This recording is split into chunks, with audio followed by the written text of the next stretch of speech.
Hello, my name's Ian Archibald and I'm convener of Burntisland Heritage Trust. One of the questions I often get asked is how did the heritage start? And you've got to go back nearly 30 years when the newspapers, the local press, was full of a search for a shipwreck, a baggage ferry that sank off Burntisland in 1633, and it contained the baggage from King Charles I. This was really fascinating everybody, and we were all following it in the town.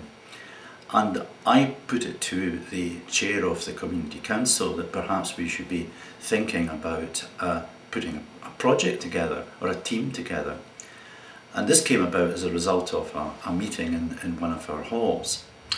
And so that was really the catalyst for a support group that was put together for the shipwreck team who were looking for the wreck. The team got together over a series of meetings in the borough chambers here in Burntisland, and the conclusion came that one of the things we could do is perhaps have an exhibition in the borough chambers themselves.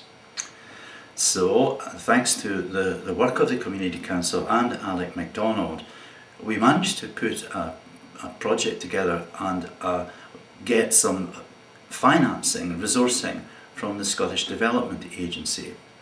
And we were able to put together a series of professionally produced large panels, like the one just behind me here. And from the support of Kirkcaldy Museum, we managed to get some exhibition panels as well. And so I think it was in 1994 we held our first Heritage Trust exhibition.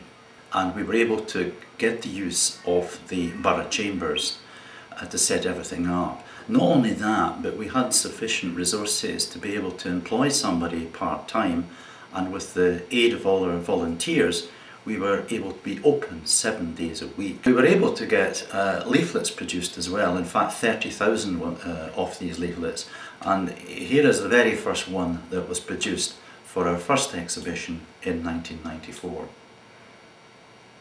We were very fortunate in the first 3 years of the exhibition, that's from 1994, 95 and 96, that we had this extra support, because being open 7 days a week, we had in the region, in the summer months, from I would say from about from June right through to August, we had about 6,000 to 7,000 visitors, not only looking at the exhibition, but a lot of these visitors were very impressed with our borough chambers and its setting. The problem was that it is a working building, and we had to take the exhibition down for things like the Highland Games reception. So it wasn't ideal in that respect. If I could just return to the shipwreck project, that proceeded very well up to about 1996, when a group of Americans had been involved for 3 to 4 years. After 1996 they withdrew and didn't return, and I thought it might be quite interesting if we ourselves could perhaps get involved in that particular project, and this in fact did happen, and that is another story. As a result of getting involved in that shipwreck project, we did have a certain amount of success. Well, the result is in 1998 Burntisland Heritage Trust became an official Scottish registered charity, and we assumed formal status. As well as that, we were aided all that time by a group of friends. So a Friends of Burntisland Heritage Trust group was also part of the organisation, and without the Friends we would certainly not be where we are today. They've done an amazing job raising money and manning the exhibitions, doing research, and I can't thank them enough. The aim of Burntisland Heritage Trust is to protect and conserve the town's heritage. At the same time that all of this was going on, local reorganisation of the local authorities resulted in the offices below the borough chambers becoming vacant, and we have been now in 4 Kirkgate since 1999. So Although the group initially set out to support the search for the historic wreck and this the search for treasure in the seabed, we discovered in the process that Burntisland has a rich treasure in its own right.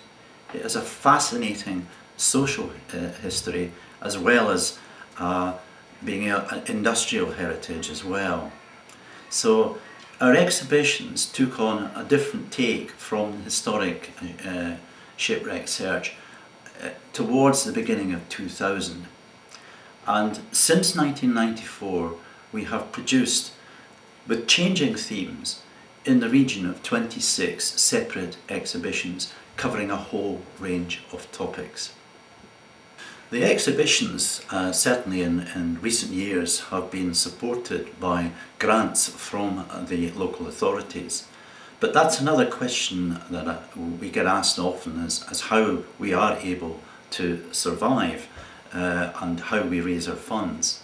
Again, I've got to go right back to the early, about 2000, nearly 20 odd years ago, when we had to resource the shipwreck project. And this was done by an initiative from our friends, and particularly a couple, Stuart and Hazel Simpson, who came up with the idea of a celebrity recipe book. And they wrote to lots of personalities, even Tony Blair, it'll tell you how old that is, but it also included a lot of local people with their recipes.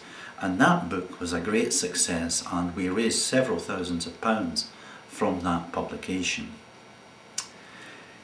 In about 2003, we became interested in our earlier history books, where there was frequent references made to Speed's notes, and a few of us wondered exactly who Speed was.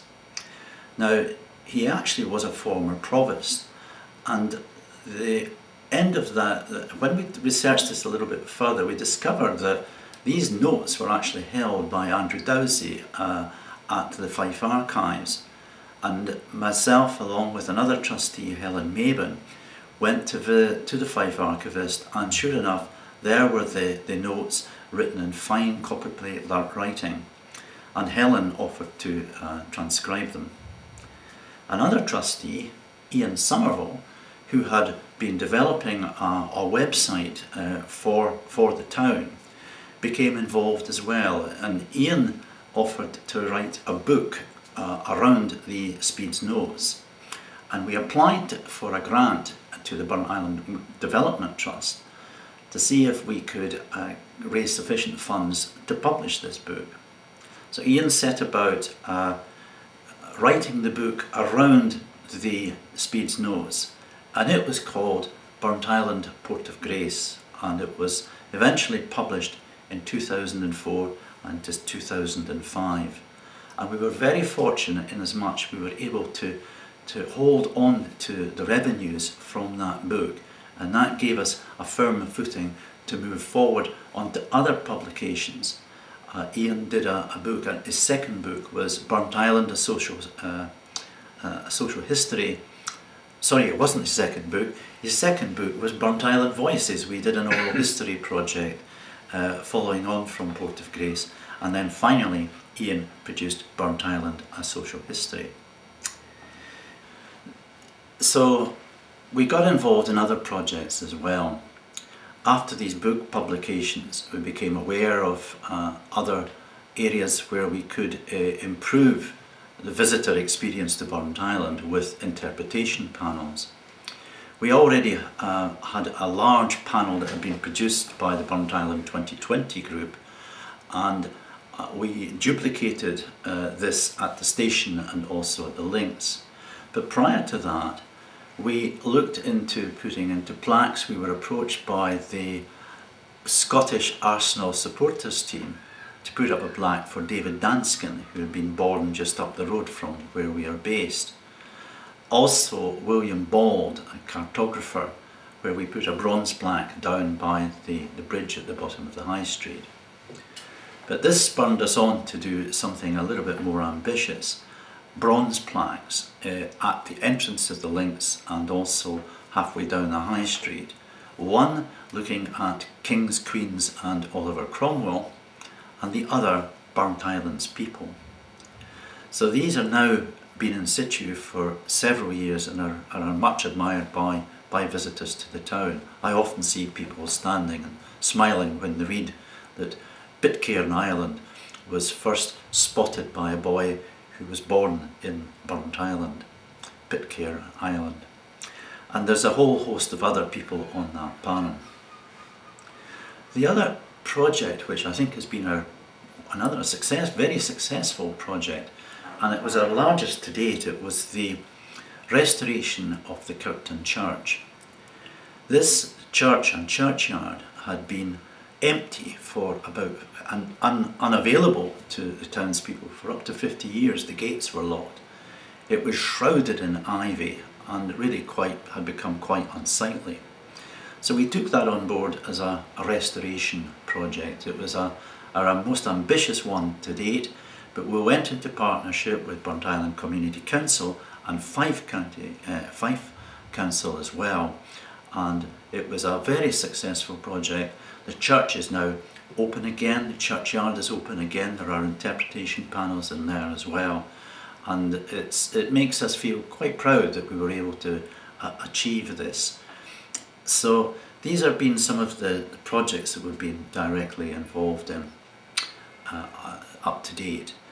With this ongoing success of heritage projects, at the beginning of last year we purchased a telephone kiosk just outside the Carnegie Library. It was a bit of a mess, but there was the post office were going to take it away, and we thought that would be a bit of a shame, because these are iconic features in the town. There was also a local connection, but we put this project together for restoring this telephone box, and we were puzzled exactly what to do with it, having bought it. So we came up with the idea of a timeline going right back from the Bronze Age right up to the present day, where each pane would feature a period in Burntisland's history, and that's now been completed. The telephone box is much admired by visitors to the town, particularly those walking on the coastal path. But in parallel with this project, we also started another one to restore some paintings in the borough chambers. Now, for years we've been wanting to get this done, and what happened was we had a budget for it. We didn't have the money for it, basically. Right back in 2008 we had a report done on these paintings. One of them was the Bridge of Life, huge painting done by local artist Andrew Young in 1924-25, and another one of his paintings, the Magistrate's Seat, which sits in the borough chambers itself. The third painting was by Stephen Humble, and it's one of Burntisland's oldest paintings, dating back to the 1830s. Although we had the estimate, we didn't have the money. But then we approached the co-op on their cause funding, and with their support and also donation from a late friend of mine, Joe Miller, we had some funding put together, and so we approached Burntisland Common Good to match fund this project, and he did. And the result is, last year the paintings were fully restored and are now hanging up in the borough chambers. Unfortunately, we're talking about 2020, a year that none of us are going to, or all of us are going to remember well, because of lockdown and COVID-19. We decided that although we weren't able to hold our exhibition, we would take the exhibition and use it along with other videos to produce a YouTube channel. And this again has now been done, it's completed, and Ian's website, which is now under ownership of Burntisland Heritage Trust, added to it a YouTube channel.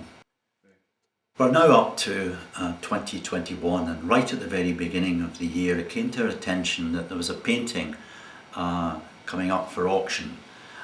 This was a painting taken from the Black Rocks looking over to Edinburgh, and it showed a wreck on the rocks itself, a sailing ship that had run aground. It was painted in 1869, and we were very fortunate to be able to acquire that thanks to funds from the support from friends of the trust and the trustees themselves, who put some donations in, and of course this was also helped with a grant from the Burntisland Common Good. These paintings are now in the borough chambers, and we can't wait to the day when we can open up the borough chambers again and make them more widely available. Over all these years, we've amassed a huge collection of information. A lot of it's in hard copy. We have a whole series of browsing albums with collections of school photographs, newspaper cuttings, and a lot of information that's used for family research. Right at the very beginning, we did, I could say in a way, go digital when we purchased our first computer in 1999. But we feel it's time now to move forward and to make a lot of this information more widely available. And our next project is aiming at doing precisely that. So we've gone back nearly 30 years from the outset with the start of the shipwreck project. And I think myself, if somebody was to ask me what I'd achieved most in life, I would have to say the satisfaction I've had over the last 25 years certainly has been immense. And if somebody was to ask me, well, where do you think you're going in the future? I have to say it's a lifelong ambition to see a result from the shipwreck project, and that will be the subject of my next interview with George McLaughlin here. I hope this has been of a bit of an enlightening experience and possibly answered a few questions about the working of the Trust. Thank you for listening.